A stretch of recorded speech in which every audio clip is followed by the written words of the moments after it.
আসসালামু আলাইকুম BD sports টিভিতে আপনাকে স্বাগতম। দুর্দান্ত বোলিং করেও বিপাকে পড়ল মোস্তাফিজুর রহমান। বিস্তারিত জানতে ভিডিওটি না টেনে সম্পূর্ণ দেখুন। টানা 2 হারের পর দারুণভাবে ঘুরে দাঁড়িয়েছে চেন্নাই সুপার কিংস। নিজেদের ঘরের মাঠে এম এ চিদম্বর ক্রিকেট স্টেডিয়ামে সানরাইজার্স হায়দ্রাবাদকে 78 রানের বিশাল ব্যবধানে হারিয়েছে চেন্নাই। আর এতেই তৃতীয় পয়েন্টে উঠে গেছে ঋতুরাজ গায়কোয়াদের দল। দলের ঘুরে দাঁড়ানোর দিনেও ঘুরে দাঁড়িয়েছেন মোস্তাফিজুর রহমান। লখনৌ সুপার জায়ান্টের বিপক্ষে আগের ম্যাচে যেখানে বল করে 3.3 ওভারে খরচ করেছিলেন 51 রান, সেখানে গতকাল 2.5 ওভার বল করে মোস্তাফিজ দিয়েছেন মোটে 19 রান। উইকেটও শিকার করেছেন 2টি। চেন্নাইয়ের এই জয়ে বিরল এক রেকর্ডও গড়েছেন মহেন্দ্র সিং ধোনি।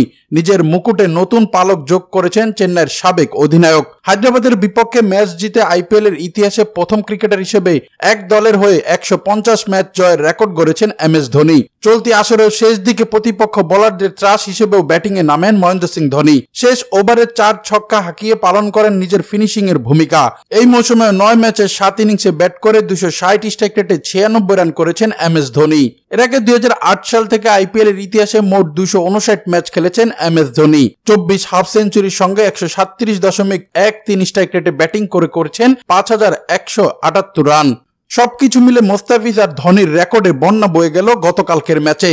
তাছাড়া দলকে দারুণভাবে নেতৃত্ব দেওয়ার গুণের কারণেই সবার থেকে প্রিয় মহেন্দ্র সিং ধোনি। চাপ সামলে কিভাবে সফল হয়ে যায় তার চেয়েও বড় মন আর কারো ভালো বোঝার ক্ষমতা রাখেন না। চেন্নাইকে সামনে থেকে নেতৃত্ব দিয়ে আইপিএল এ শিরোপা জিতেছেন 5 বার। আইপিএল এ বর্তমান চ্যাম্পিয়নও ধোনির চেন্নাই সুপার কিংস। সবকিছু মিলে মোস্তাফিজ আর ধোনি যেন চেন্নাইয়ের ট্রুপের তাস হয়ে উঠলেন। সর্বশেষ এদিকে 1 মে পাঞ্জাব কিংসের বিপক্ষে ম্যাচ খেলে দেশে ফিরতে হবে কাটার মাস্টার মোস্তাফিজকে। তাই তো ভক্ত সমর্থকরাও মিস করবে আইপিএল এ মোস্তাফিজকে। দর্শক, এই ছিল খেলাধুলার আপডেট। পরবর্তী আপডেট সবার আগে পেতে চ্যানেলটি সাবস্ক্রাইব করে সঙ্গেই থাকুন।